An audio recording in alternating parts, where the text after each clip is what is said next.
या महाराष्ट्राला ज्यांना दाखवलं एकता काय असते आणि ती सिद्ध करून दाखवली आदरणीय हाके साहेब.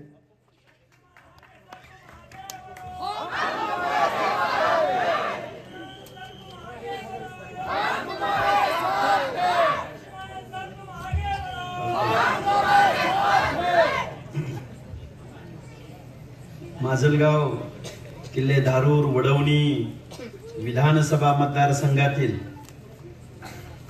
जे एक जागृत असं गाव आहे, ज्या गावामधलं मतदान,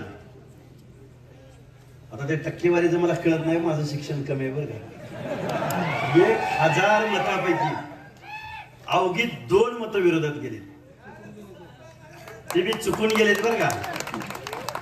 आणि असं एवढं जागृत असणारं हे गाव, आणि या गावाच्या भोवतालची बघा, चाटगावच्या भोवतालची जी पंचक्रोशी आहे, आजूबाजूची गावं आहेत, देव, दहिपळ, कासारी, बोडखा, संगम, कांदेवाडी, गोगलवाडी, चोंडी, आंबेवडगाव, गावंदरा, दिंद्रूड, चोपनवाडी, कोयाळ, शिंदेवाडी, काटेवाडी, गोपा, भाबळगाव, सुरनरवाडी, खाडेवाडी, पिंपरवाडा, हे सगळ्यांची नावं का घेतोय मी? आता माणसांची नावं घ्यायची म्हटलं तर अनेक लोकांची नावं घ्यावी लागतील. आता मग आमचे केकांड बंधू आहेत, मग सानप साहेब आहेत, परत आमचे चौरे बंधू आहेत, सगळे म्हणजे आता बडे साहेब आहेत, सगळ्यांची नावं मी घेत नाही. आणि हा सुरेख असा कार्यक्रम या गावामध्ये तुम्ही घेतलात. खरं तर येणं खूप अशक्य होतं. पहाटे 4 वाजता मुंबईतून पुण्यात आलो होतो, आणि इकडे यायचं का नाही यायचं, यायचं का नाही यायचं. आणि मग बडे साहेबांचा सारखा फोन येत होता, आणि या सगळ्या मंडळींचा फोन येत होता सारखा, केकांत साहेबांचा तर सारखाच फोन येत होता. परत वाघमोडे महाराज म्हणले यावं लागते, त्यांच्या सगळ्या मंडळींचे फोन यायला लागले. परत तात्यांचा फोन आला, तात्यांचा फोन आल्यावर मग नवनाथाबा जायलाच लागतंय. म्हणलं आता काय आपलं काय व्हायचं ते होऊ दे, कारण परिस्थिती अशी आहे. आज बीड जिल्ह्यामधल्या या माजलगाव किल्ले धारूर वडवणी गावामध्ये, वडवणी मतदारसंघामध्ये, म्हणजे माजलगाव किल्ले धारूर आणि वडवणी, आज खरं लढाईची वेळ आहे, रडायची नाही. आणि लढाईची वेळ असताना आज माझ्या डाव्या हाताला इथं माता भगिनी खूप बसलेले आहेत. आता मी एकदम साध्या भाषेत बोलायचा प्रयत्न करणार आहे, अजिबात टेक्निकल सांगणार नाही, अजिबात कायदा कानून सांगत बसणार नाही. तरुणांना माहिती आहे, युट्यूबवर बोलतोय, टीव्हीवर बोलतोय, चॅनलवर बोलतोय, सगळीकडे बोलतोय. आणि आता विचारपेठावरती 3 तालुक्याचे भावी आमदार इथं बसलेले आहेत. आता भावी म्हणणार ना मी, जनतेचे आमदार आहेत ते. आमच्या गेवराईहून आमचे वाघमोडे महाराज आहेत, तिथं गंगाखेडवरून आमचे फड साहेब आलेले आहेत, इथं तात्या बसलेले आहेत. शेवटी नशिबाचा भाग आहे, कारण तुम्ही आम्ही माणसं देवगोळी माणसं, पटकन विश्वास ठेवणारी माणसं, कुणाच्या आड न जाणं, कुणाच्या वळल्या पाचोळ्यावर पाय न देणारी तुम्ही आम्ही माणसं आहे. तात्या आश्चर्य वाटतं, काल परवा तुम्ही जो माणूस निवडून दिला या तुमच्या बीड लोकसभा मतदारसंघातला, भगवानगडाचं भाषण झालं.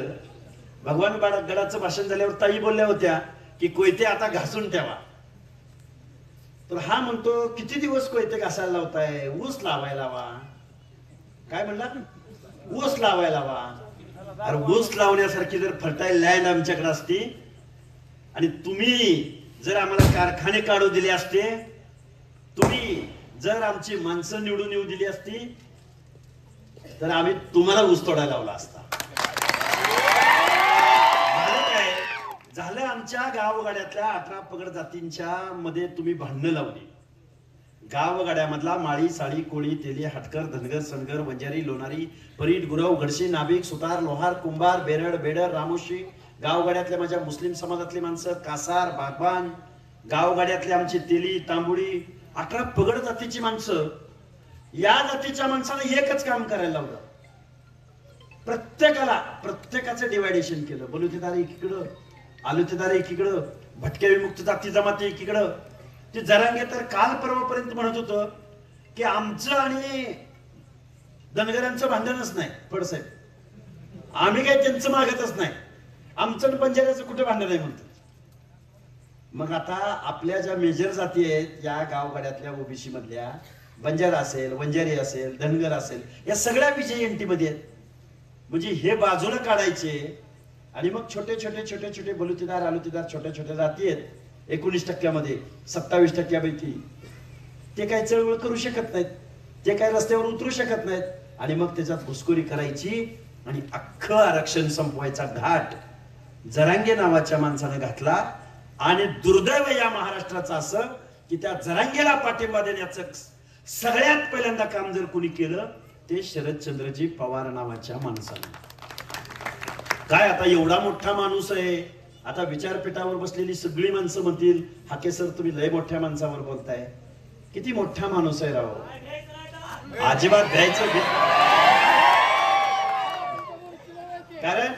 कारण या महाराष्ट्रामध्ये फुले शाहू आंबेडकरांचं नाव कायम घेतलं यांनी.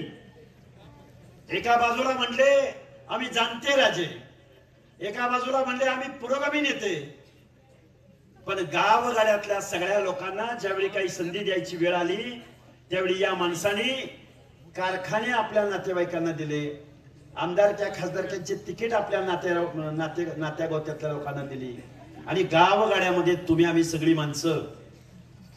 मगाचं उदाहरण मी तुम्हाला सांगत होतो की बजरंग सोनवणे काय म्हणाले की तुम्ही ऊस तोडायला किती दिवस लावताय.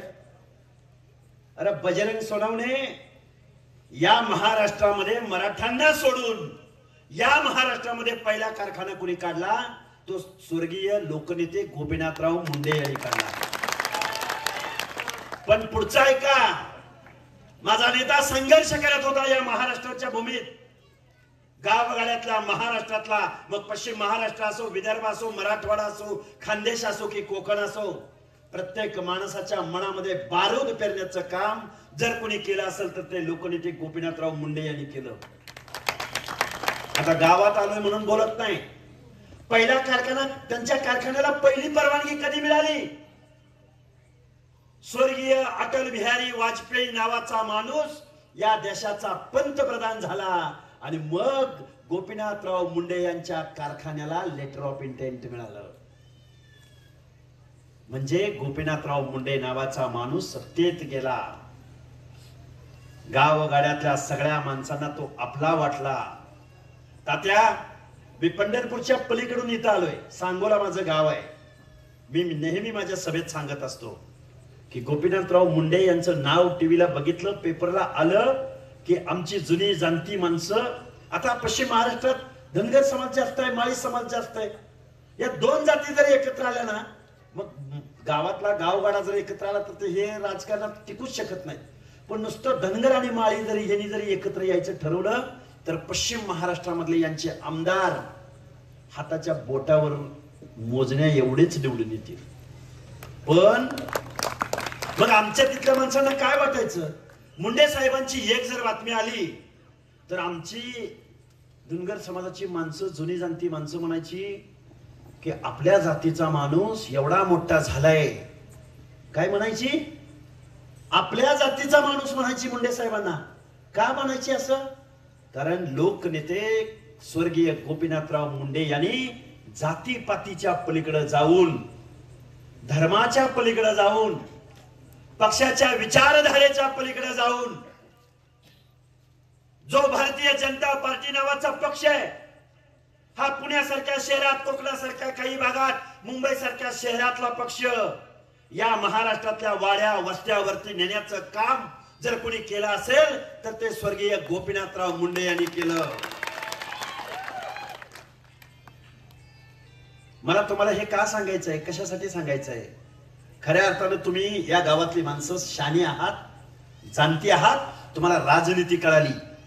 पण माझ्या चाटगाव गावातल्या माणसांसारखं जर राजकारण माझ्या माजलगाव मतदारसंघामधल्या किल्ले धारूर, वडवणी या विधानसभा मतदारसंघातल्या गावातल्या लोकांनी जर एकी केली तर यांचं काय होईल याचा विचार इथल्या राजकर्त्यांनी केला पाहिजे.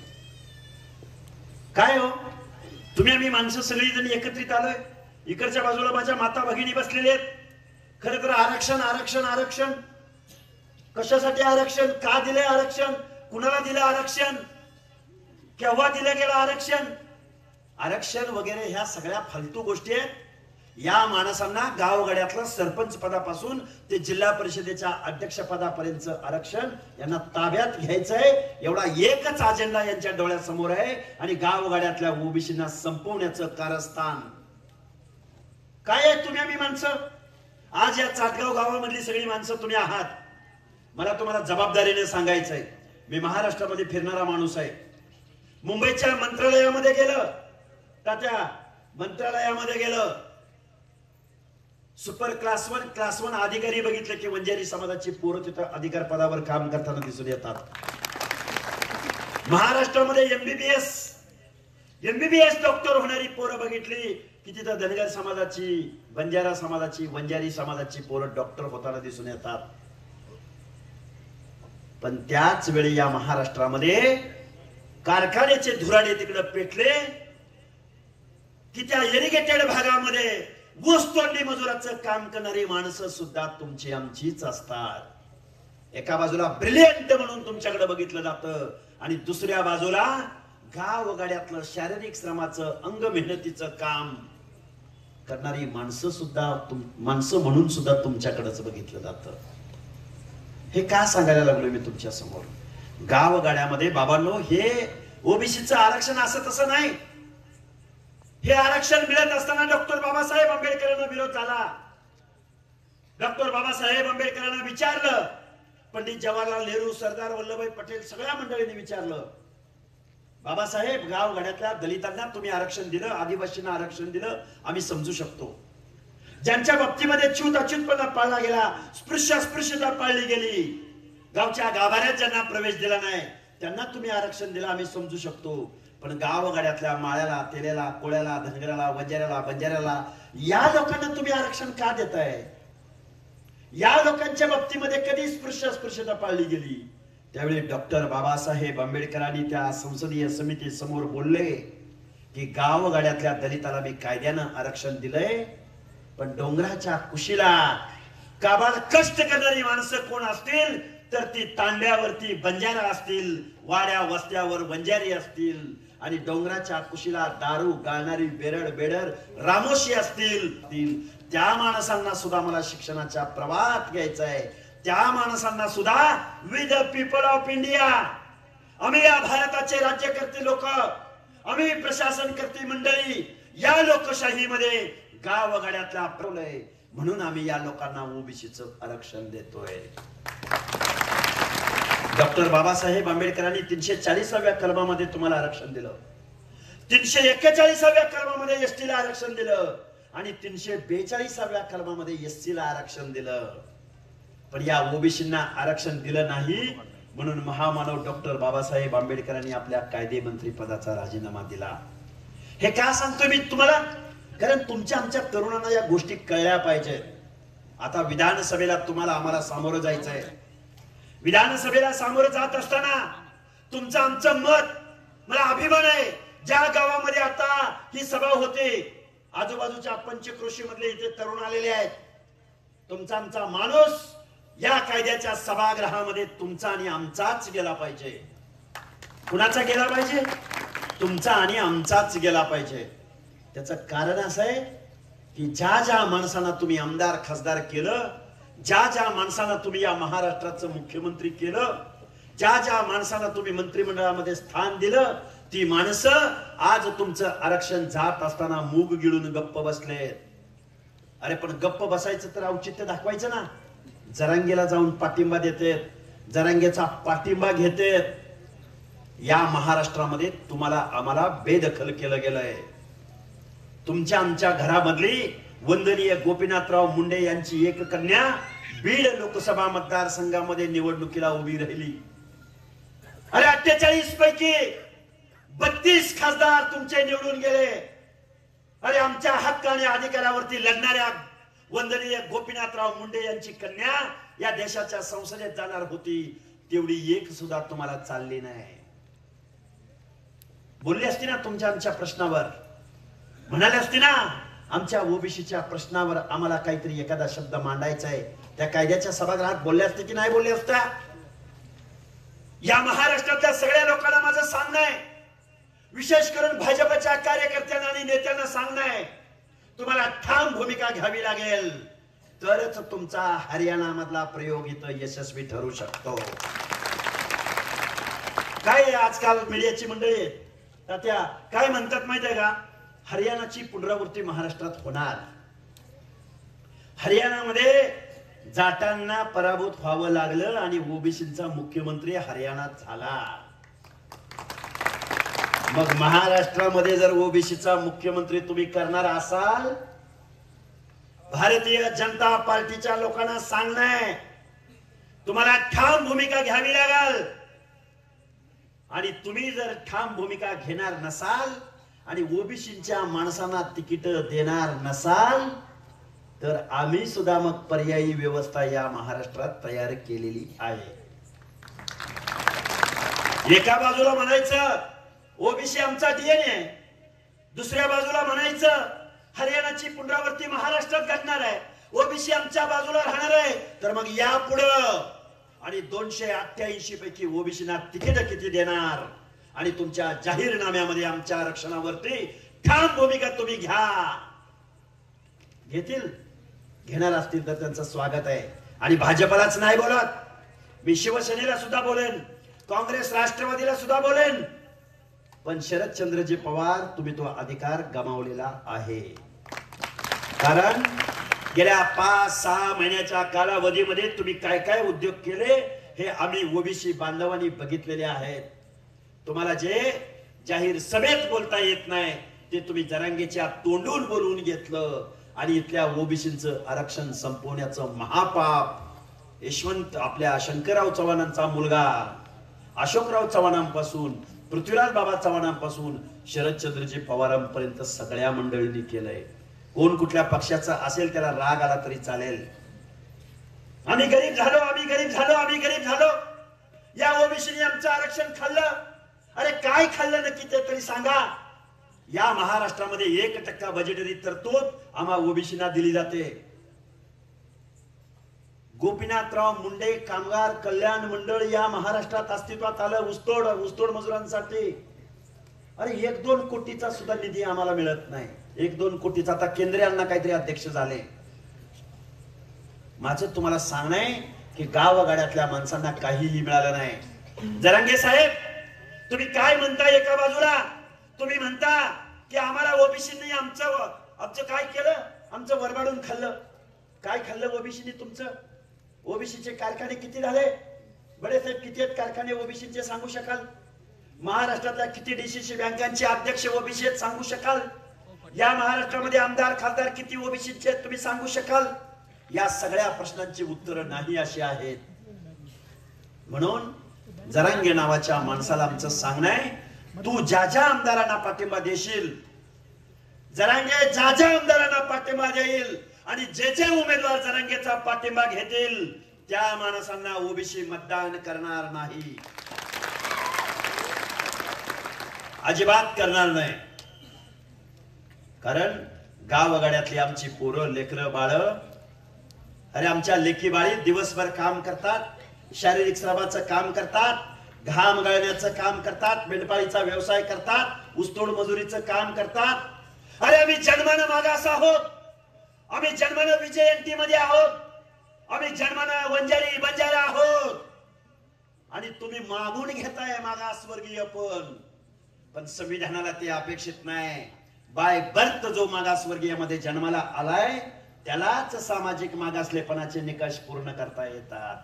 अरे एका बाजूला जागीरदार वतनदार, एका बाजूला देशमुख पाटील, एका बाजूला 96 कुळेची आणि एका बाजूला म्हणायचं आम्ही क्षत्रिय आहोत, आम्ही बघून घेऊ, आम्ही पाडून दाखवू, कसा निवडून येतोय बघू. आणि दुसऱ्या बाजूला म्हणायचं आम्ही मागासवर्गीय झालोय, आम्ही मागासवर्गीय झालोय, आम्ही मागासवर्गीय झालोय. बाबांनो, असं आरक्षण मिळत नसतं. आरक्षण मिळवायचं असेल, आता काल परवा एक टूम निघाली की आम्ही हैदराबाद गॅजेट लागू करणार आणि हैदराबाद गॅजेट लागू करणार म्हणल्या एकदम तात्या एकदम हालचाली सुरू झाल्या त्या विधिमंडळामध्ये. आज उद्या JR निघणार, प्रशासकीय हालचाली सुरू झाल्या. ती भोसले समिती, शिंदे समितीचा रिपोर्ट मागवला गेला आणि एकनाथराव शिंदे नावाचा मुख्यमंत्री एवढा शाकीर आहे म्हणून त्याचं आता कौतुक आहे की म्हणायला लागले आज JR निघणार, दुपारी जी आर निघणार, संध्याकाळी जी आर निघणार. लगेच जरांगे पाटील उपोषणाला बसले. आम्ही कुठे होतो? आम्ही त्या लातूर जिल्ह्यातल्या अहमदपूरच्या सभेला होतो, मी आणि नवनाथ आबा. अरे तिथनं धावपळ करत करत करत वाघमोडे महाराज आलो आणि दुसऱ्या दिवशी आम्ही उपोषणाला बसलो. आता आम्हाला काही जरांगेशी स्पर्धा करायची नाही, तो स्पर्धेत कुठेच टिकत नाही. काल परवा न्यूज 18 चॅनल एक खाजगी वाहिनी आहे, त्या वाहिनीवरती बडे मुद्दे म्हणून एक प्रोग्राम आहे. गडे म्हणला मी बसतो, म्हणला माझ्या अगोदर मुलाखत घ्या आणि मग त्याची मुलाखत घ्या. तयार झाला गडी आणि स्क्रीनवरती जसं मला बघितलं, गड्यानं असं काढलं असंच फेकून दिलं. अरे जरांगे हा महाराष्ट्र फुले शाहू आंबेडकरांचा महाराष्ट्र आहे. या महाराष्ट्राचं नेतृत्व, अरे हा महाराष्ट्र विचारांचा महाराष्ट्र आहे. ज्या नगरीमध्ये मी उभा आहे, ज्या भगवान बाबाच्या मंदिराच्या या प्रांगणात उभा आहे, अरे आम्ही एकमेकाशी संवाद साधला, आम्ही एकमेकाशी मान सन्मान दिला. कधीही कुठल्या आमच्या ओबीसी मधल्या जातीने कधी दलितावरती, कधी मुस्लिमांच्या विरोधामध्ये कधीही आक्रस्ताळे भूमिका घेतली नाही. आम्हा ओबीसीनी कधी दंगली केल्या नाहीत. आम्हा ओबीसीनी कधी गावगाड्यातल्या SC ST चा जो अॅट्रॉसिटी कायदा आहे पड साहेब, त्या अॅट्रॉसिटी कायद्याच्या विरोधामध्ये आम्ही कधीही मोर्चा काढला नाही. जो जरांगे म्हणतो की दलित आमच्या बाजूला आहे, मुसलमान आमच्या बाजूला आहे, काय DMM दलित मुसलमान मराठा. ज्या मराठवाडा विद्यापीठाच्या नामकरणाच्या वेळी मराठवाड्यामधल्या दलितांची घरं तुम्ही जाळली, ज्या 56 मोर्चापैकी 55 मोर्चामध्ये तुम्ही अॅट्रॉसिटी कायद्याला विरोध केला, ज्या बजरंग बाप्पा सोनवणे या बीडच्या खासदाराला एका माझ्या मुस्लिम बांधवाने फोन केला, विशाळगडावरती आमची मस्जिद पाडली जात असताना, प्रार्थना गृह पाडलं जात असताना, हाच संभाजी भोसले नावाचा माणूस तिथं चेतावणी करून ती प्रार्थना स्थळ पाडत होता आणि आमच्या मुस्लिम माता भगिनी धाय मोकलून रडत होत्या. त्याचा जाब विचारावा, त्याच्यावरती प्रतिक्रिया आपल्या खासदाराची घ्यावी म्हणून बीड मधल्या एका मुस्लिम बांधवानं या सोनवणे बाप्पांना फोन केला. तो म्हणला तू मला असं का सांगतोय? ऐकलंय सगळ्यांना माहितीये, कॉल रेकॉर्डिंग सगळ्या या बीड जिल्ह्यामध्ये फिरला. त्या माझ्या मुस्लिम बांधवांना सांगणं की गावगाड्यामध्ये मुस्लिमांपैकी 60% ओबीसी मुस्लिम आहेत. तुम्हाला सुद्धा या लढाईत सामील व्हावं लागेल, दलितांना सुद्धा या लढाईत सामील व्हावं लागेल, एसटींना सुद्धा लढाईत सामील व्हावं लागेल. काय झालं माहितीये का? लोकसभेला भाजपच्या विरोधामध्ये यांचं मतदान चाललं आणि हे मात्र जरांगे नावाचं माणूस, माझ्यामुळे सत्ता परिवर्तन झालं आणि जरांगे फॅक्टरमुळे सत्ता परिवर्तन झालं. अरे मग तुझा एवढा फॅक्टर होता तर मग त्या UP बिहार मध्ये कोणाचा फॅक्टर होता? त्यामुळे जरांगे फॅक्टर वगैरे काय नाही, फक्त दलित आणि मुस्लिम बांधवांची मतं भाजपच्या विरोधामध्ये गेली. अरे पण गेली, पण नुकसान मात्र ओबीसींचं झालं. बाकी त्यांनी सावरून घेतलं एकमेकाचं, पण संपवले कोण? ओबीसी. महादेव जानकर असोत, पंकजताई असोत, छत्रपती संभाजीनगरला खैरे साहेब असोत, अरे माणसं हुडकून हुडकून हुडकून पाडली गेली. हा जरांगे नावाचा माणूस महाराष्ट्रामध्ये शरदचंद्रजी पवारांच्या आघाडीचं काम करत होता, बैठका घेत होता. अरे मग चंद्रकांत खैरे नावाचा माणूस तुमच्याच आघाडीचा होता ना, पण तो ओबीसी आहे, तो दलित आहे, तो मागासवर्गीयामधला आहे, म्हणून त्या खैरेचा मात्र पद्धतशीर पराभव केला आणि भुमरे नावाच्या दारूवाल्याला त्या छत्रपती संभाजीनगरचा खासदार केला. आणि तुम्ही आम्ही माणसं आता गावगाड्यातल्या सगळ्या लोकांना माझं सांगणं आहे, जाती जातीची युती करावी लागेल आणि राजकारणाची समाजकारणाची शेती करावी लागेल. बरोबर आहे का चूक आहे? अरे काल परवा या मुख्यमंत्र्यांनी लाडकी बहीण योजना बघा, तुमच्या अकाउंटला पैसे जमा झाले असतील, 17,500 कोटी रुपये अकाउंटला जमा केले. राशन तुम्हाला देतील, निवडणुका जवळ आल्या की तुम्हाला दारू देतील, निवडणुका जवळ आल्या की तुम्हाला 500,000 रुपयाची नोट देतील. पण माझी तुम्हाला हात जोडून कळकळीची विनंती आहे, या महाराष्ट्रामध्ये 1750 कोटी रुपये लाडकी बहीण योजनेला दिले.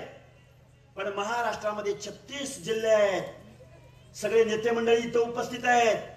आमच्या ओबीसी आणि भटक्या विमुक्त जाती जमातीच्या लोकांना 36 जिल्ह्याच्या ठिकाणी एकाही जिल्ह्याच्या ठिकाणी हॉस्टेल नाही, वसतिगृह नाही.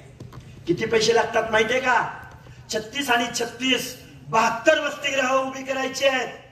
72 हॉस्टेल उभी करायचे आहेत तात्या. अरे इकडे 1750 कोटी रुपये खर्च केले जातात. पण 150 कोटी रुपये जर या शासनाने दिले तर 72 वसतिगृह उभी राहतात. पण वसतिगृह उभी राहिल्यावर तुमची पोरं शिकतील. वसतिगृह उभी राहिल्यावर तुमच्या पोरी जिल्ह्याच्या ठिकाणी जाऊन शिकतील.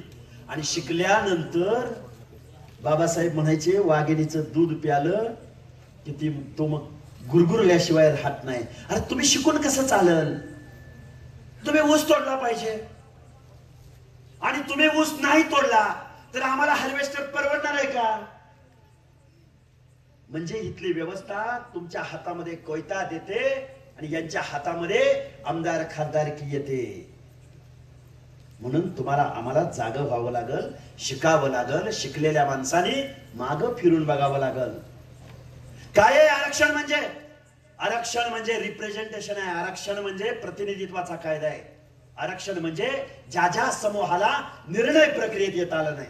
आरक्षण म्हणजे ज्या ज्या भटक्यांना निर्णय प्रक्रियेत येता आलं नाही त्या माणसांचं प्रतिनिधित्व म्हणजे आरक्षण. जरांगे म्हणतो तुमच्या आमच्या लेकरा बाळाचं भवितव्य जर टिकवून ठेवायचं असेल तर तुम्ही बाहेर पडा. तुमच्या आमच्या लेकरा बाळांना नोकऱ्या लागायच्या असेल तर बाहेर पडा.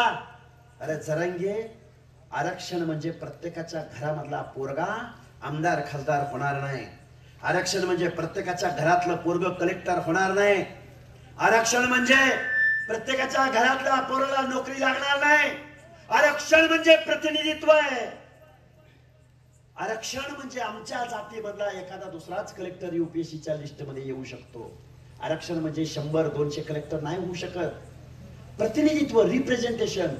पण या आरक्षणाचा अर्थ जरांगे नावाच्या माणसानं काय घेतला तर आरक्षण म्हणजे लाभाची योजना आहे, आरक्षण म्हणजे राशनचं दुकान आहे. हे चुकीचं आहे. हे चुकीचं आहे म्हणून सांगायला ज्या शरद पवारांनी पुढे यायला पाहिजे होतं, ज्या एकनाथराव शिंदेनी पुढे यायला पाहिजे होतं, भाजपच्या नेत्यांनी पुढे यायला पाहिजे होतं. अरे हे मागासवर्गीयांचं आरक्षण आहे. अरे हे भटक्या विमुक्त जाती जमातींचं आरक्षण आहे. आणि तुम्हाला जर आरक्षण पाहिजे असेल तर तुम्हाला त्या जातीमध्ये जन्म घ्यावा लागेल. आता जरांगे म्हणतो आमचं हैदराबाद गॅजेट, आमचं हैदराबाद गॅजेट. कशाला गेला होता निजामाकडं? निजामाकडे तुम्ही कशाला गेला होता? निजामाकडे तुम्ही मेंढरे राखायला गेला होता निजामाची? निजामाकडे तुम्ही धोबी म्हणून कपडे धुवायला गेला होता? निजामाकडे तुम्ही शिंपी म्हणून गेला होता त्यांची कपडे शिवायला? तुम्ही निजामाकडं आमचा नाभिक बांधव जे काम करतो ते काम करायला तुम्ही गेला होता का? निजामाकडे तुम्ही गेला होता सरदार, वतनदार, जहागीरदार म्हणून गेला होता. तुमच्या 7 वाऱ्यावरती आम्ही कुणब्याची नोंद सापडली, आमची कुणब्याची नोंद सापडली. अरे पण त्या 7 वाऱ्यावरती जमीन किती आहे? 5 गावं, 10 गावं, 1000 एकर, 2000 एकर हे तुम्ही कधी सांगितलं नाही. तुम्ही एका बाजूला आरक्षण मागता, आमदार किती तुमचे ते सांगितलं नाही तुम्ही, खासदार किती तुमचे ते सांगितलं नाही तुम्ही. पण गावगाड्यामधला ओबीसी कुठेतरी पुढे येतोय, गावगाड्यातली माणसं नेतृत्व कुठेतरी पुढे येत आहेत. त्या माणसांचं आरक्षण संपवायचं आणि महाराष्ट्र आमच्या बापाची जहागीर आहे, महाराष्ट्र आमच्या बापाची वतनदारी आहे, महाराष्ट्र म्हणजे आम्ही आहोत. जरांगे काल परवा म्हणला आता काय जरांगे सारखंच घ्यायला लागलं. पण लोकांना कळत नाही, आता सांगावं लागतं. म्हणला 60% मराठा बांधव म्हणला या महाराष्ट्रात आहेत. किती? 60%. आता आपण कुठे आहे बघा बाबा, का आपल्या सहित म्हणतोय काय माहिती. बाबांनो, इथं माझ्या माता भगिनी बसलेले आहेत. मी त्यांना एकच प्रश्न सांगेन, साध्या सोप्या भाषेत सांगेन. हजारो कोटीची उड्डाणं या महाराष्ट्रात होतात. पहिलीला 50 मुलींनी एखाद्या गावामध्ये जर प्रवेश घेतला तर त्या 5वीला येईपर्यंत 10वीला येईपर्यंत त्या 50 मधल्या अगदी 10 ते 12 उरतात. त्या 11वीला 12वीला येईपर्यंत त्यातल्या 5-7 उरतात. आणि त्या हायर एज्युकेशन म्हणजे ग्रॅज्युएशनला जाईपर्यंत त्यातल्या 3 ते 4च उरतात. महाराष्ट्राची आकडेवारी बरं का, पदरचं काहीच सांगत नाही. मग राज्य मागासवर्ग आयोगाचा कायदा सांगतो की ज्या समाजामधल्या मुली त्यांचं गळतीचं प्रमाण मोठं आहे, ज्यांचं घर वाड्या वस्तीला आहे. डॉक्टर बाबासाहेब आंबेडकर सांगायचे, ज्या घरामधली माता भगिनी चाऱ्याच्या आणि सरपणाच्या शोधार्थ घर सोडून डोंगराच्या कुशीला जाते तेच घर मागासलेलं. मग तो मेंढपाळ असेल किंवा ऊसतोड मजूर असेल किंवा रानामळ्यात जाऊन काबाड कष्ट करणाऱ्या माझ्या माता भगिनी असतील. आम्ही कुणब्याची नोंद सापडली, आमची कुणब्याची नोंद सापडली. अरे कोकणामधला खरा कुणबी, त्या कुणब्याला एखाद्या जमीनदाराच्या शेतावरती जावावं आणि कुळ म्हणून काम करावं लागावं. आजपर्यंत त्यांच्या नावावर जमिनी नाहीत. आजही ते नाड घालूनच शेती करतात. आजही त्यांच्या माता भगिनींना घोळदार साडी नेसायची परवानगी नाही. पण जरांगे म्हणतो आम्ही कुणबी आहे, आम्ही कुणबी आहे. अरे जरांगे, मी एक कुटुंब आहे. माझ्या 20 एकर जमिनीमध्ये मी, माझी मुलं, माझ्या कुटुंबाने राबणं म्हणजे सोशल डिस्क्रिमिनेशन नाही फड साहेब. माझ्या जमिनीमध्ये मी काम करणं म्हणजे त्यात काय मागासलेपण आहे हो. पण माझ्या कुटुंबानं चाकरीला जाऊन दुसऱ्याच्या कुटुंबामध्ये, दुसऱ्याच्या शेतावरती, दुसऱ्याच्या घरामध्ये चाकरीला राहणं, कुळ म्हणून राहणं, कुणबावा करण्यासाठी राहणं म्हणजे तो कुणबी. पण हे बहादर काय म्हणायला लागले की आम्ही कुणबी आहोत आणि आम्हाला आरक्षण द्या, आम्ही कुणबी आहोत. अरे 100 एकर जमिनी आणि तुम्ही कुणबी. बाबांनो, या महाराष्ट्रामध्ये या सगळ्या लोकांनी तुमचं आरक्षण संपवण्याचा घाट घातलाय. माझी तुम्हाला एक कळकळीची विनंती आहे. मी जबाबदारीने तुमच्या समोर बोलतोय. या जात गावामधल्या सगळ्या लोकांना माझं सांगणं आहे, ऊसतोड मजुरीचं काम करत असताना साहेब, तुम्ही चांगली बिझनेस मधली आणि चांगली शिकलेली माणसं आहात. मला प्रश्न विचारला आपल्यातल्याच काही माणसांनी, हाके सर तुम्ही ऊसतोड मजुरांच्या विरोधामध्ये बोलतात, त्यांना कायम सांगता, पण 1 लाख रुपयाची उचल घेतल्या. म्हणलं 1 लाख रुपयाची. किती रुपयाची? कोयता म्हणतात, कोयता. आता तो बजरंग बाप्पाला माहिती नाही कोयता म्हणजे काय. कोयता म्हणले की त्यांना एकच कोयता. बघा पंकजाताई कोयता घासून ठेवा म्हणल्या आणि कोयता घासून ठेवा म्हणल्या. पण कोयता म्हणलं की कुणाला म्हणलं जातं कोयता? नवरा बायकोला कोयता म्हणलं जातं. बरोबर आहे का चूक आहे? नवरा बायकाच्या जोडप्याला एक कोयता म्हणलं जातं. अरे कोयता म्हणजे काय? कोयता म्हणजे आमच्या गुलामीचं प्रतीक. कोयता म्हणजे काय? अरे आम्ही कोयत्याची उचल घेतली की 1 लाख रुपयाच्या मोबदल्यामध्ये आमची लेकरं बाळ आम्हाला घरात सोडावी लागतात. आम्ही एखाद्या कारखान्याची उचल घेतली की आमच्या लेकरा बाळासहित तरण्या तात्या एखाद्या पोरीला 7वी 8वी 9वी 10वी मधल्या पोरीला आम्हाला लग्न करावं लागतं. 1 लाख रुपयाच्या मोबदल्यामध्ये अरे नुकतंच लग्न झालेल्या माझ्या एखाद्या मुलाला आणि मुलीला नवरा बायकोला हळद निघायच्या अगोदर दिवाळी दसऱ्याचा सण जाग्यावर सोडावा लागतो आणि कोयतं घेऊन त्या कारखान्याच्या परिक्षेत्रामध्ये जावं लागतं. 1 लाख रुपयाच्या मोबदल्यामध्ये आमच्या पुढच्या पिढ्यांचं शिक्षण थांबतं. आमच्या लेकी बाळींना आरोग्याच्या सुविधा मिळत नाहीत. अरे एखाद्या रस्त्यावरनं उसानं भरलेली बैलगाडी ज्यावेळी माझी माता भगिनी घेऊन जाते त्यावेळी मीडिया मधल्या पेपरचा तो फोटो अख्खा महाराष्ट्र वाचतो. बघा आमच्या महाराष्ट्रामधली माता भगिनी कशी उसाची गाडी भरलेली घेऊन चालल्या. मागासवर्गीय यांना म्हणतात. या सगळ्या गोष्टीचा विचार तुम्हाला आम्हाला करावा लागेल. काही पोरं जरूर शिकतायत, काही पोरं जरूर नेतृत्व करतायत, पण अशा एकट्यानं नेतृत्व करण्याला फायदा नाही. महात्मा ज्योतिराव फुले म्हणायचे, जाती जातीची युती करावी लागल, जाती जातीची युती करावी लागल आणि राजकारणाची समाजकारणाची शेती करावी लागल. या महाराष्ट्राच्या मंत्रिमंडळामध्ये, या महाराष्ट्राच्या विधानसभेमध्ये 5-50 पोरं ओबीसीची प्रश्न मांडणारे तिथे निवडून गेले पाहिजेत. आता मगाशी आवाज तुम्हीच बोलला वाटतं की प्रत्येक तालुक्यामध्ये अनेक जण इच्छुक आहेत. माझे हात जोडून कळकळीची विनंती आहे, प्रत्येक तालुक्यामध्ये इच्छुक असलंच पाहिजे सगळ्यांनी. बरोबर आहे का? जेवढी जास्त स्पर्धा तेवढा चांगल्या पद्धतीचा माणूस आपल्याला तिथं मिळू शकतो. पण 2 पावलं मागं आलं पाहिजे, 2 पावलं पुढे पण जाता आलं पाहिजे. कारण काय तुम्हाला सांगतो, आपल्या भांडणाचा गैरफायदा आजपर्यंत या महाराष्ट्रातल्या पुढाऱ्यांनी घेतलाय. आपल्याला तालुक्यात एकी होता येत नसेल, एकी करता येत नसेल, जिल्ह्यातल्या तुमच्या आमच्या जातीची युती करता आली पाहिजे. एक जण परळीला असेल, एक जण माजलगावला असेल, एक जण गेवराईला असेल, एक जण परतूर मंठ्याला असेल तिकडच्या भागात, एक जण आष्टीला असेल, एक जण केजला असेल.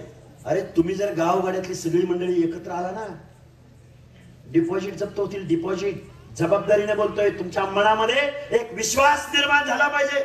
प्रत्येक जण म्हणतो अरे ते हाकेसर आलं होतं तिकडे कुठनं आणि लय मोठे मोठे बोलत होतं, डायरेक्ट आमदार खासदारकीच्याच गप्पा मारत होतं. होय मारतोय. राजसत्ता अंतिम आहे. कारण ज्यांच्या हातामध्ये तिजोरीच्या चाव्या दिल्या त्या माणसाने तुम्हाला तुमच्या आमच्यावरती ही वेळ आणलेली आहे. तुम्हाला आम्हाला एक व्हावं लागेल. लय मोठं मोठं बोललं म्हणते. आपल्यातला एखादा माणूस प्रयत्न करायला लागला, अरे त्याचं जुळेल का, ते होईल का आमदार, काय बी करतो राव, एवढी मोठी माणसं पडली तिकडं. त्या सगळ्या लोकांना माझी निगेटिव्ह चर्चा अजिबात करायची नाही. इथं बसलेल्या सगळ्या लोकांनी एकच धोरण ठरवायचं की आमचा ओबीसीचा माणूस महाराष्ट्राच्या विधानसभेत निवडून गेला पाहिजे. तुम्ही आम्ही सगळ्या लोकांनी विचार केला गेला पाहिजे. तुम्ही आम्ही सगळ्या लोकांनी पुढे आलं पाहिजे. धोरण ठरवलं पाहिजे. गावगाड्यातली सगळी माणसं जर एकत्र आली तर इथल्या पक्षांना सुद्धा विचार करावा लागेल. आजपर्यंत ओबीसीचा वापर फक्त मतासाठी झालाय. डॉक्टर बाबासाहेब आंबेडकरांनी तुम्हाला आम्हाला सांगितलं होतं की तुम्हाला शासनकर्ती जमात व्हायचंय, तुम्हाला राज्यकर्ती जमात व्हायचंय. काय हो असंच सांगितलं का, तुम्हाला शासनकर्ती जमात व्हायचंय, तुम्हाला शासनकर्ती जमात व्हायचंय. कारण त्याच महामानव डॉक्टर बाबासाहेब आंबेडकरांनी तुमच्या आमच्या मताला लाख मोलाची किंमत दिली. लाख मोलाचं मत तुमच्या हातामध्ये दिलं. ते लाख मोलाचं मत 500 रुपयाला विकायचं नाही. ते लाख मोलाचं मत दुसऱ्याच्या नरड्यात टाकायचं नाही, प्रसंगी आपल्या परड्यात टाकायचं. कधीतरी ते उगवून येईल, कधीतरी म्हणल अरे आमची माणसं आहेत. एक उदाहरण सांगतो तुम्हाला.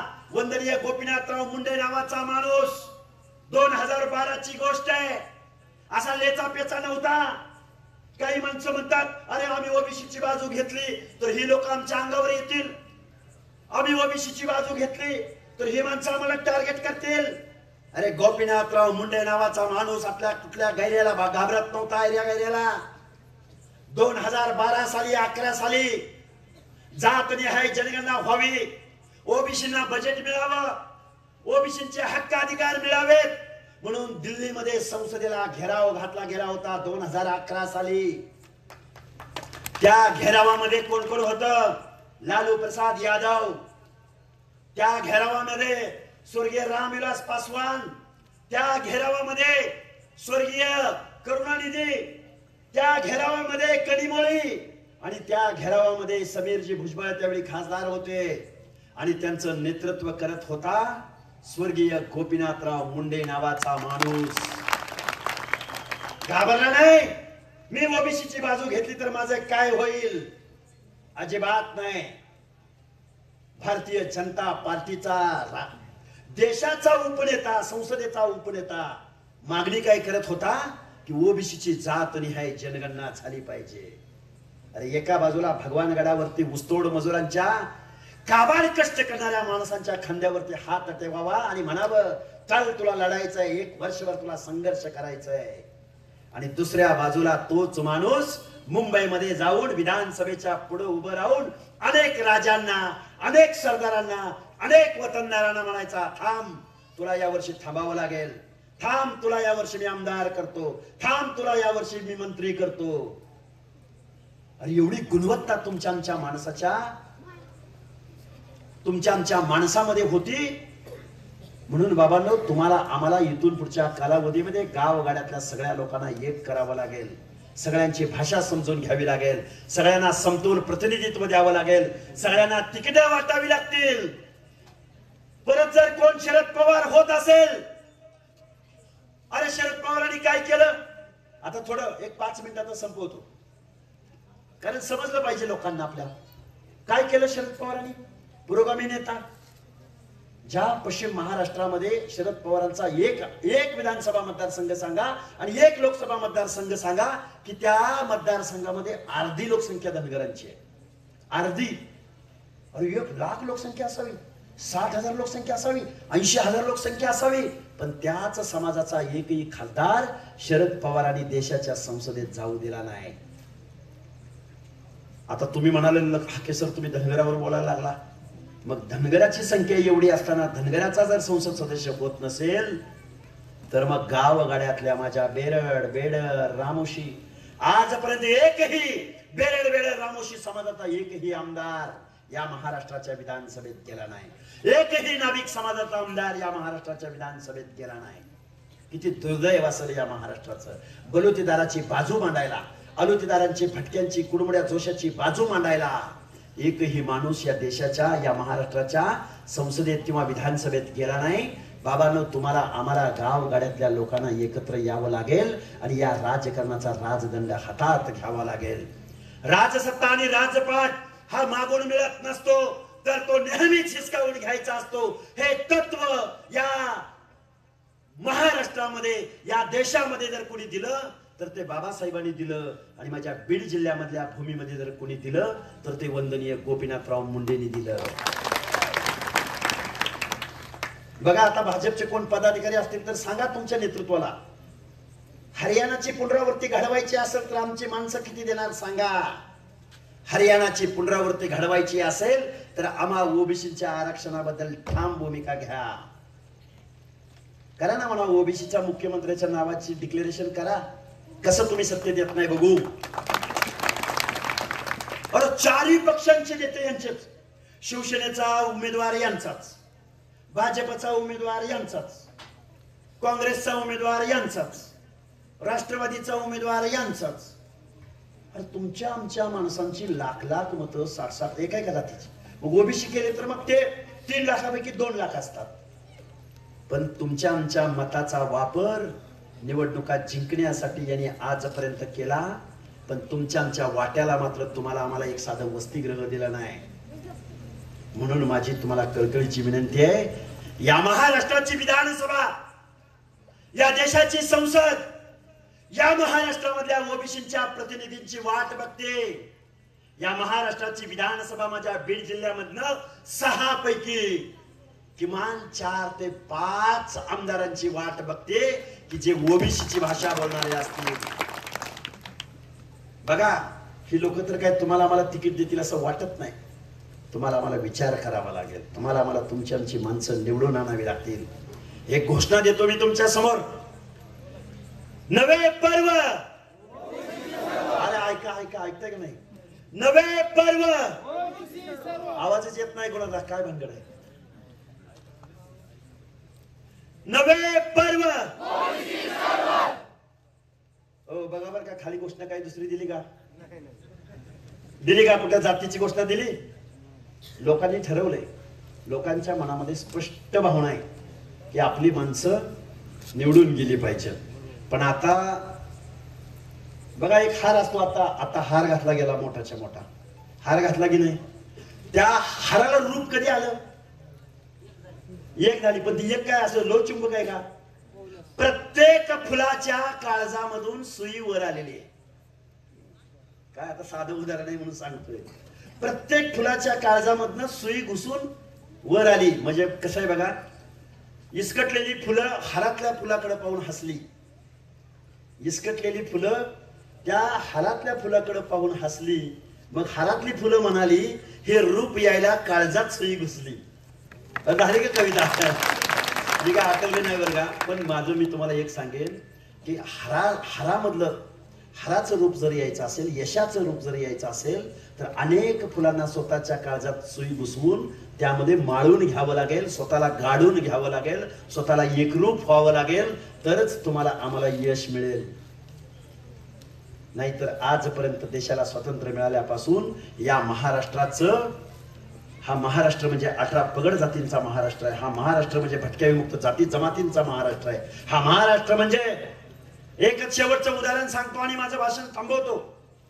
माझ्या विजयंती ब प्रवर्गातली माणसं, अ प्रवर्गात कोण आहे मी सांगू शकतो. ब प्रवर्गात आहे कोण सांगू सांगू शकतो, 450 जाती मी कंटिन्यू तुम्हाला सांगू शकतो. माझ्या मुस्लिम बांधवांना माझी कळकळीची विनंती आहे, माझ्या ओबीसी बांधवांना माझी कळकळीची विनंती आहे. आपल्या गावामध्ये बांगड्या भरण्याचं काम कोण करतं? माता भगिनी कोण काम करतं? आपल्या हातामध्ये, माता भगिनीच्या हातामध्ये बांगडा भरण्याचं काम कोण करतं? कासार करतो. कासार कोण असतो? मुस्लिम समाजातला असतो. तुमच्या आमच्या माता भगिनी ज्यावेळी त्या कासाराकडून बांगड्या भरून घेतात, आपला हात त्याच्या हातामध्ये देतात, पण त्या कासारानं कधी तुमच्या माता भगिनीवर अतिप्रसंग केल्याचं तुम्हाला माहिती आहे का? एखादं उदाहरण आहे का? आहे का? त्यांच्या विरोधात तुम्ही आम्ही दंगली करायच्या? त्याच्याही पलीकडे जाऊन सांगतो, विजयंती ब प्रवर्गातली माणसं, जो कुडमुड्या जोशी आहे, जो पांगुळ आहे, जो वासुदेव आहे, जो कडक लक्ष्मीवाला आहे, अरे ही या महाराष्ट्राची संस्कृती आणि लोकदैवतांची उपासना करणारे माझ्या विजयंती ब प्रवर्गातली माणसं, जोशी समाजातली माणसं, नाथपंथी डवरी गोसावी, अरे ही माणसं एखाद्या घरासमोर गेली, एखाद्या माता भगिनीनं पसाभर धान्य सुपामध्ये आणून त्याच्या झोळीमध्ये ओतलं, तर तो वासुदेव, तो पिंगळा, तो कडक लक्ष्मीवाला त्या पसाभर धान्यातलं चार दाणं उचलल आणि आपल्याकडचा अंगारा त्या सुपामध्ये ठेवल आणि त्या पसाभर धान्यातलं 4 दाणं परत त्या सुपामध्ये टाकल. अरे एवढी भोळी भाबडी आमची ही मागासवर्गीयामधली माणसं आहेत, भटक्या विमुक्त जाती जमातीमधली माणसं आहेत. पसाभर धान्याच्या मोबदल्यामध्ये तुझ्या घराचा वेळ मंडवाला जाईल, तुझ्या घरामध्ये धनधान्य येईल, तुला मान मरातब इज्जत संपत्ती भेटेल. अरे पसाभर धान्याच्या मोबदल्यामध्ये 4 दाणं वापस देणारे तुम्ही आम्ही. देशाला स्वातंत्र्य मिळाल्यापासून मतदान आम्ही तुम्हाला टोपल्यानं दिलं, सुपानं दिलं, पोत्यानं मत. तुमच्या आमची गावगाड्यामध्ये लाख मोलाची मत आमच्या बाबासाहेबांचं आम्ही ऐकलं नाही, पण आम्ही तुम्हाला मत दिली, तुम्हाला आमदार खासदार केलं. 29 पैकी 22 मुख्यमंत्री महाराष्ट्राचे मराठ्यांचे झाले, पण तेच मराठी म्हणायला लागलेत आम्ही मागास झालोय, आम्ही मागास झालोय आणि आम्हाला ओबीसीचं आरक्षण पाहिजे, आम्हाला ओबीसीचं आरक्षण पाहिजे. आणि तुम्ही मागास झाला असाल तर मग तुमच्या पुढं गेलं कोण? कोणतरी गेलं पाहिजे ना पुढं. ही मागं पडले ती, ही पिछडले ती. अरे पण तुमच्या पुढे कोण गेलं या महाराष्ट्रातलं? एवढ्या एका साध्या प्रश्नाचं उत्तर शरदराव तुम्ही दिलं पाहिजे. गावगाड्यातल्या सगळ्या लोकांना सत्य वाचून सकळ कळा झाल्या अवकळा असे महात्मा ज्योतिबा फुले म्हणायचे. तुमचे आमचे आमदार खासदार निवडून गेले पाहिजेत. हार जीत होत असते, आपण आपल्या नेत्यांना सांगू, पक्षांना सांगू. गावगाड्यातल्या लोकांनी मात्र, इथं उपस्थित असलेल्या 1000 लोकांना माझं सांगणं आहे, अरे गावातलं मत 100% पडलंय, पण आजूबाजूच्या 10-12 गावामध्ये आपल्या सगळ्या 18 पगड जातीच्या लोकांना इथल्या एका माणसानं, आता इथं किती माणसं असतील अंदाज सांगा बरं, इथं किती माणसं असतील? माता भगिनी सोडून सांगा, इथं किती माणसं असतील? 1000च पकडू आपण. 1000 पोरांनी जर ठरवलं की मी 100 मताची जबाबदारी घेणार, किती मताची जबाबदारी? 100. किती झालं? किती झालं? आमदार होईल का नाही होईल? आणि एक माणूस 100 मताची जबाबदारी घेईल का नाही घेईल? माझ्या काकाला सांगल, माझ्या मामाला सांगल, माझ्या मावशीला सांगल, माझ्या गावगाड्यातल्या प्रत्येक माणसाला सांगल, बलुत्याला सांगल, आलुत्याला सांगल, भटक्याला सांगल, माझ्या मुस्लिम समाजातल्या लोकांना सांगल. 1000 माणसांनी जर मनावर घेतलं तर तुमच्या या माजलगाव, किल्ले धारूर, वडवणी मतदारसंघामधला माणूस, तुमचा माणूस या महाराष्ट्राच्या विधानसभेमध्ये हलगी लावून काढ हलगी लावून तिथं आमदार म्हणून गेलेला असेल. आणि शपथ घेताना काय म्हणेल? शपथ घेताना काय म्हणेल? मातोश्री अहिल्यादेवी होळकरांची शपथ घेतो की, वंदनीय गोपीनाथराव मुंडे यांच्या स्मृतीची शपथ घेतो की, फुले शाहू आंबेडकरांच्या समतेच्या विचाराची शपथ घेतो की, मी ज्या भागातनं निवडून आलो त्या माणसांच्या हितासाठी अहोरात्र काम करेन. हे स्वप्न तुम्ही आम्ही बघितलं पाहिजे. घरामध्ये उठल्या घरामध्ये भिंतीवर एक वाक्य लिहून ठेवायचं. येऊ घातलेल्या 1 महिन्याच्या कालावधीमध्ये माझं घरचं काम बाजूला ठेवीन, पण माझ्या माणसासाठी, माझ्या ओबीसीच्या प्रतिनिधित्वासाठी मी 1 महिनाभर घरी जाणार नाही. घरी जाईल, पण माझ्या माणसासाठी मी अहोरात्र काम करेन. 1000 माणसांनी जर मनावर घेतलं तर तुमच्या आमदाराला कोणीही रोखू शकत नाही. एवढा आशावाद मी तुमच्या समोर व्यक्त करतो. खरं तर खूप काही बोलायचं होतं, खूप काही बोलता आलं असतं. तब्येत पण बरोबर नाही, गोळ्या खाऊन आलो मी. दिवसभर कोणाचे फोन उचलले नाहीत. इथल्या पण माणसांचे खूप जणांचे तात्या फोन येत होते. मी काय फोन मुद्दा म्हणून काय टेकान साहेब, कारण येत असताना आलो. माझं तुम्हाला एवढंच सांगणं आहे, किती ठिकाणी सभा होतील, किती ठिकाणी उमेदवार मिळतील, कोण देणार आहे आपला उमेदवार, परत अनेक प्रश्न तुमच्या समोर असतील. पण हे प्रश्न बाजूला सारायचे आणि आपलं मत ओबीसीला, आपलं मत SC ST ला, आपलं मत अल्पसंख्याकाला, आपलं बहुमूल्य मत साध्यातल्या साध्या ओबीसीला एवढं डोळ्यासमोर ठेवायचं आणि आपल्या हक्क अधिकाराची लढाई मजबूत करावी. एवढा मी आशावाद तुमच्या समोर व्यक्त करतो आणि माझं लांबलेलं मनोगत थांबवतो. धन्यवाद. जय हिंद, जय भीम, जय ज्योती, जय भगवान बाबा.